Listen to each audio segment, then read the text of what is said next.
Olga Tovar Echevarría y el día de hoy les voy a presentar mi proyecto de historia que trata sobre el primer horizonte temprano. Bueno, ahora vamos a ver el índice del proyecto que como primera instancia tenemos a la introducción, la cultura chavín, organización política, sus manifestaciones culturales y cómo llega el fin de la cultura chavín. También hablaremos sobre la cultura Paracas, sus características, Paracas cavernas, Paracas necrópolis y al final la conclusión. Bueno, vamos a empezar con una pequeña introducción al primer horizonte temprano. El horizonte temprano abarcó desde los años 900 a 200 antes de Cristo y es el periodo en el cual se produce la transición definitiva hacia un modelo estatal basado en señoríos. Es un periodo histórico caracterizado por el desarrollo de la cultura chavín y bueno, la primera fase de esta, eh, hay un gran predominio sobre la cultura chavín y luego surge la segunda fase con nuevas modalidades artísticas pertenecientes a la cultura local Paracas. Bueno, ¿cómo está dividido el primer horizonte temprano? Como primera instancia tenemos a la cultura chavín. La cultura chavín abarca desde los años 1200 antes de Cristo hasta 200 antes de Cristo. La cultura chavín fue descubierta por el arqueólogo Julio César Tello en el año 1919 y tuvo su centro de desarrollo en la ciudad de Chavín de Huántar, que está ubicado entre los ríos Mosna y Huachesca, en el callejón de Cochucos, en la provincia de Huari, en la región de Ancash. Julio César Tello sostuvo que la cultura chavín fue una mezcla entre los pueblos de la selva y de la sierra, y también consideró de que fue la cultura matriz del Perú. Eh, Ahora, tenemos a otras culturas que estuvieron en el intermedio de la cultura chavín y la cultura paracas. Entre estas culturas fueron dos culturas súper relevantes que fueron la cultura cupisnique y la cultura eh, Sechín, en la que también voy a mencionar, pero de manera general, ya que nos enfocaremos más en la cultura chavín y en la cultura paracas.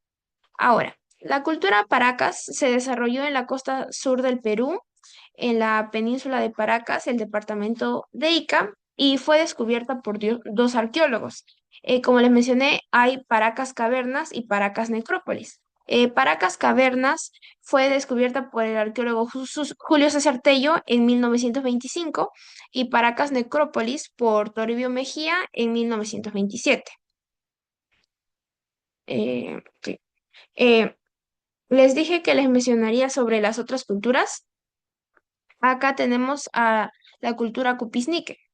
La cultura cupisnique fue una cultura arqueológica perteneciente al antiguo Perú que se desarrolló en la actual costa norte peruana entre Virú y Lambayeque en el departamento de la Libertad, y esta cultura fue contemporánea a la cultura chavín. Ahora, la cultura sechín. La cultura sechín es un sitio arqueológico que se encuentra ubicado en el departamento de Ancash y fue y fue descubierto por el arqueólogo Julio César Tello. Eh, Acá en esta cultura se representa uno de los ejemplos más antiguos de arquitectura monumental que fue descubierto en América, y también se dice que estuvo cerca de la primera aparición de la cultura caral, que es la cultura más antigua de América. Ok, ahora vamos a hablar sobre la cultura chavín. Eh, Como primera instancia tenemos la organización política y social de la cultura chavín. La cultura chavín fue una sociedad teocrática en la cual los sacerdotes tenían el poder y dominaban a la población en su totalidad. Estos justificaban su dominio gracias a la religión, y también fue una sociedad clasista, ya que diferenciaban al grupo de los sacerdotes, que era el grupo dominante, con la nobleza y el pueblo. Ahora, el centro ceremonial de Chavín de Huántar permitió la existencia del Estado teocrático, y esto también tuvo una gran influencia religiosa en el territorio andino. Los dioses de Chavín. Los sacerdotes crearon diferentes imágenes de dioses que causaran temor, miedo, terror, para que así la población siguiera una religión precisa, ya que estos mezclaban forma humana con cuerpo o características de animales, creando así seres antropomorfos. Los animales más utilizados fue el ave rapaz, el caimán y como principal al jaguar, que sería el dios felino, y este es el más importante. Ahora nos vamos a las manifestaciones culturales. Acá tenemos a la escultura y a la metalurgia. En la escultura hubo tres piezas sumamente importantes. Como la primera, vamos a mencionar a las cabezas clavas. Las cabezas clavas se encuentran alrededor de los templos, de las paredes de los templos, ya que se creía, según los arqueólogos que investigaron estas cabezas clavas, que eran los guardianes de los templos, ya que poseían una forma antropomorfa, causando así una sensación de miedo, y también en estas cabezas clavas se representaba al dios felino. Em, otra Otra importante escultura fue el lazón monolítico.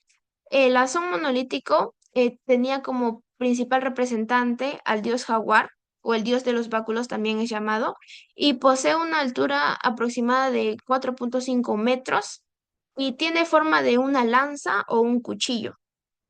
También tenemos a la estela de Raimondi. La estela de Raimondi es una pieza de piedra de forma rectangular de 1,98 metros de largo y 74 centímetros de ancho, que también representa al dios de los báculos. Y este se encuentra de pie y lleva en ambas manos una, unas varas. Ahora, el arte de Chavín. Tenemos la cerámica y también tenemos la arquitectura.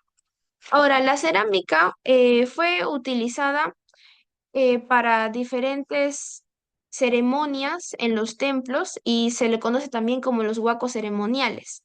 Ahora, esta cerámica era monócroma, de base plana, con cuerpo globular y un pico en forma de gollete, con asa estribo.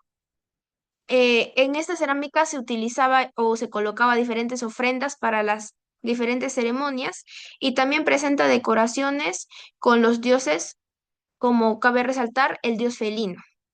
Ahora, en la arquitectura, los chavines construyeron templos en forma de U, ya que esto ayudaba a los sacerdotes a la observación de los astros, y también estaban rodeados de plazas circulares para que así los sacerdotes puedan observar los cambios de las estaciones, y también servían para las actividades agrícolas. Y hubo diferentes templos que ayudaron eh, hubo diferentes templos que ayudaron a la agricultura, ya que, como mencioné antes, estos ayudaban a que, se pudiera ver los astros y las estaciones. Ahora vamos a pasar a la religión. En la religión, los chavines fueron politeístas y tuvieron una gran influencia masónica, ya que como sus dioses eran mezclas antropomorfas. Se ve acá al jaguar y al caimán, que eran como que las combinaciones antropomorfas principales, pero sobre todo el dios jaguar, que representaba la valentía y la tenacidad que éste tenía. Ahora, en la actividad económica en Chavín, como principal actividad económica, tuvieron a la agricultura, ya que tuvieron una agricultura muy desarrollada, siendo el maíz su principal fuente de alimento, y también su ganadería se basó en la crianza de auquénidos andidos, y los chavines consumían esta carne de manera disecada, de manera normal, que les ayudaba y les servía de alimento. Ahora, ¿cómo finaliza esta cultura? Se dice que la cultura chavín entró en crisis teniendo como principal razón a un fenómeno del niño.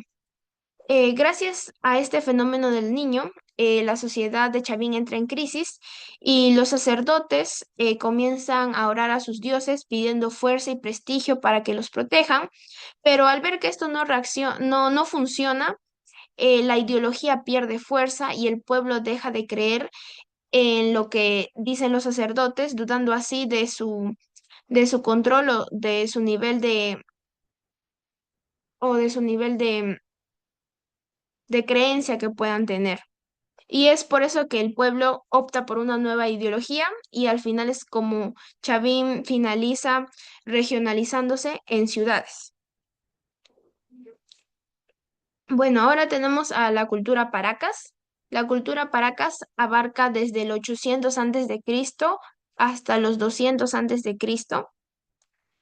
Como característica de la cultura Paracas, se puede decir que para esta etapa ya se pierde el poder del culto al dios jaguar, ya que se comienzan a presentar ideologías propias de la cultura Paracas, siendo esta una cultura local. También entró en decadencia el estado teocrático, que fue liderado por los sacerdotes y el cual también fue reemplazado por una nueva forma de gobierno de los estados teocráticos, utilizando así a los militares, sacerdotes y guerreros, quienes constituirían el nuevo poder. Bueno, ahora vamos a pasar con el Paracas Cavernas. Los Paracas Cavernas construyeron tumbas subterráneas en forma de una copa invertida que tenía una simbología que representaba el regreso al vientre de la diosa Pachamama, la Madre Tierra, creyendo así que estos volverían a nacer y continuarían su vida en el más allá. Su capital del centro ceremonial fue el Tajaguana en Cerro Colorado y su cerámica en esta etapa fue polícroma, decorada eh, con el dios felino y también en esta etapa del Paracas Cavernas se logró grandes avances en la medicina, ya que los Paracas Cavernas practicaron las trepanaciones craneanas. ¿Qué eran las trepanaciones craneanas? Era una intervención quirúrgica que se realizaba a la cabeza, que consistía en que cuando había diferentes luchas, em, los Paracas se hacían pequeños huecos en la cabeza y para poder curarlos, los paracas secaban ciertos pedazos de calabaza y los amarraban a su cabeza para así que seque y no quede un agujero. Y dopaban a los enfermos con chicha de jora y un poco de menta. Y utilizaban también el cuchillo de obsidiana para esta intervención. Ahora vamos con los paracas necrópolis. Para esta etapa se pierde totalmente la influencia de Chavín y los Paracas generan sus propios patrones ideológicos. Su principal centro ceremonial fue Topará. Ahora, como características, sus tumbas de los Paracas necrópolis fueron de forma cuadrangular, en forma de habitaciones o pequeños cuartos al interior, del cual eran de forma colectiva, ya que eran unos seguidos tras otros, como si fuera un pequeño cementerio. Ahora, definiendo necrópolis, la palabra necro significa muertos y polis, ciudad. Necrópolis sería ciudad de los muertos. Eh, Ahora, el arte más representativo de los necrópolis fue la textilería en sus tejidos, ya que sus fardos funerarios eran envueltos en 7 capas de mantos. Estos mantos eran funerarios y estaban hechos de lana, algodón, cabello humano y tintes vegetales. Ahora, los principales aportes de los paracas tuvieron su cerámica de forma globular y acalabazada, presenta una base plana con 2 picos y utilizaron la técnica de la pintura post-cocción, que significa que ellos pintaban su cerámica después de haber metido la cerámica al horno y cuando ya estaba totalmente seca. Fue una cerámica polícroma que tuvieron varios colores, a diferencia del Chavín que era monócroma. También presentaron las deformaciones craneanas. ¿Qué significa esto? Que colocaban 2 tablas alrededor de la cabeza de la persona